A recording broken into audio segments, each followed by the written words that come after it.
Mardi Gras, or Mardi Gras, is French for Fat Tuesday, reflecting the Christian practice of the last night of consuming rich, fatty foods in preparation for the fasting season of Lent.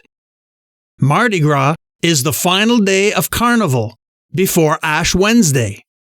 Many related popular practices and traditions are associated with Carnival celebrations before the fasting and religious obligations associated with the penitential season of Lent.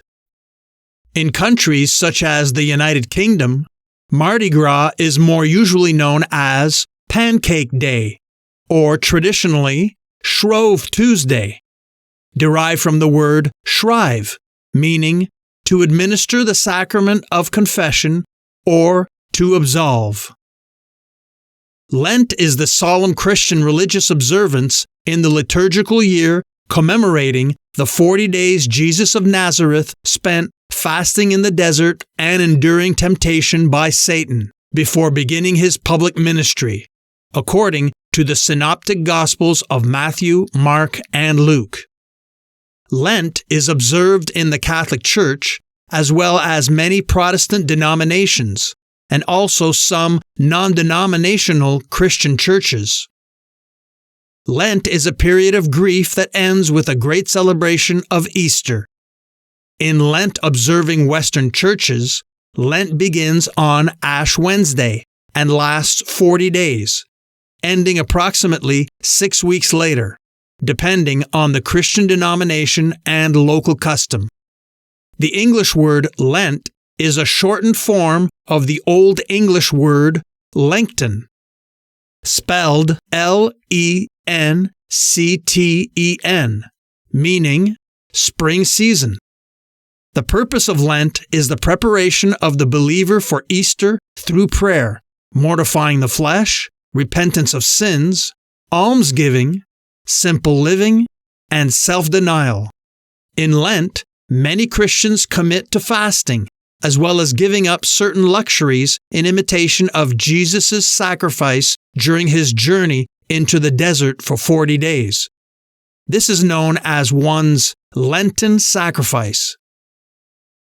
Many Lent-observing Christians also add a Lenten spiritual discipline, such as reading a daily devotional or praying through a Lenten calendar, to draw themselves near to God. Many churches remove flowers from their altars and veil crucifixes, religious statues that show the triumphant Christ, and other elaborate religious symbols in violet fabrics in solemn observance of the event. Let's learn more about the traditions of the Lenten period with the Catholic Talk Show. We're going to be talking about Fat Tuesday. Yeah, we're going to talk about all the great foods that we get to eat on Fat Tuesday, how we get to gorge on them. Fat Tuesday. Yeah, it's a fun day. It is a great day. Man. I've always enjoyed Fat Tuesday. I've never been to Mardi Gras in New Orleans. Have you been to New Orleans at all? I have. You have been? I have, yeah. Oh, no way. As a kid. Oh, cool. I still have like a pillowcase full of doubloons and beads. Oh, wow. Yeah. Cool. Yeah. An awesome parade and party and celebration. So cultural. Even as a kid, I had the sense that it was pretty wild. Yeah. Fat Tuesday. What are you guys fattening up on? You know, I'm definitely going to be celebrating with some of my brothers, my seminarian brothers and my priest brothers. You know, we're going to have a good time. There you go. Have some beer and put some music on. I'm into the jazz feel of New Orleans and getting some jazz going. The second line. Yeah. Nice. It'll be fun. It'll be How fun about night. you? We're going to get into 11 in here because it's Fat Tuesday and tomorrow's Lent starting and it's going to be all solemn ashcloths and fasting and abstinence. So I want to live it up today. So let's have fun today in preparation for Get it out of the system. Lent. Now, before we start tearing it up and throwing beads and doubloons and things start getting wild in here and we start going full Mardi Gras and that we have something to tide us over in these next 40 days of fasting. So today's Fat Tuesday, and this is a pretty cool and pretty unique and very, very culturally Catholic day. A lot of Catholic holidays have become secularized. They get turned into something that really loses the intentional meaning and the intentional way that a holiday was celebrated when they get turned into a secular holiday. But I think Fat Tuesday kind of has come out largely unscathed in the way that it's celebrated when it's been transferred to the popular culture. It is a day where everyone really enjoys the mirth and the goodness of everything before we get into the liturgical season of Lent, where we really start to become penitent and look to amend our lives in preparation for Easter. Fat Tuesday is a fun day. It's called Mardi Gras. Now, Mardi Gras is a French word, and Mardi Gras really kind of emanates from the Big Easy, from New Orleans.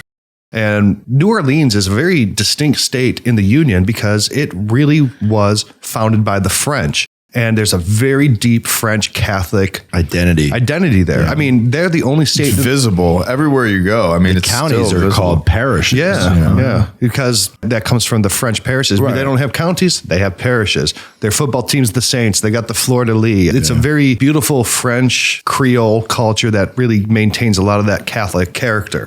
So they call it Mardi Gras, and that's where that celebration really emanates in the United States from. And Mardi Gras is just the French way of saying Fat Tuesday. Mardi being Tuesday, gras being fat, like foie gras, which is the fat of the goose. So it's Fat Tuesday. It is. Now, I've had it on a burger once. Have you really? Yeah. One of the best things I've eaten is foie gras, but you can't find it anymore because it's really viewed as a very cruel way to treat the animal. Maybe we should do that for Mardi Gras. Some foie gras. Ooh, that'd be cool. Good. Why is it called Fat Tuesday?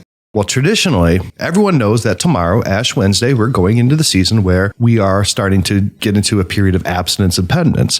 Now, in the centuries past, Lent was much more stridently observed, and people would not have some of the more rich foods that you would normally have in any other time of year. So everyone would try to use up all the fat and the sugars in their house. So any of your salted porks or whatever the fat that weren't going to last for 40 days, you wanted to eat them up on this day because you're not going to eat them for the next 40 days and you don't want to be wasteful. So you eat all your good stuff and then go into Lent. That's why you see a lot of the traditionally Fat Tuesday things that we eat, like king cake, punchkis, pancakes. You're using up the fats and the butters and the sugars, and you're using those all up so that they're not going to waste during Lent. And everyone kind of, hey, this is the last day, let's live it up. That's why it's known as Fat Tuesday. Now, you've heard that in a lot of countries leading up to it's called Carnival. Do you know where that word Carnival comes from? Carnival. Which means? Carne is meat. Meat. Carne. Carnival comes from the two Latin words carne for meat and levar, which means remove, to remove meat. So the festival of Carnival means we're leading up to the point in time where we're removing meat from our diets in accordance with Lent. Which now that I don't think a lot of people do know that Carnival just means getting rid of meat. Well, now to do away with meat. When I see the Carnival cruise lines, I'm like, I'm not going on. There's no meat on that. I'm not going on your vegan cruise. Yeah. Pass. No, sorry. I'm going on carne cruise lines. Carnival. So everyone around the world today, and at least who have been influenced by Catholic cultures, are partying it up. But that's because tomorrow is Ash Wednesday. Here's what I want to know. What is the best Fat Tuesday food? Is it punchkis that come from the Polish tradition, or is it king cake that come from the French tradition? I like the king cake, but I don't think I've had a punchki before. I don't think I've ever had a saying punchki it though. either. Yeah. Punchki.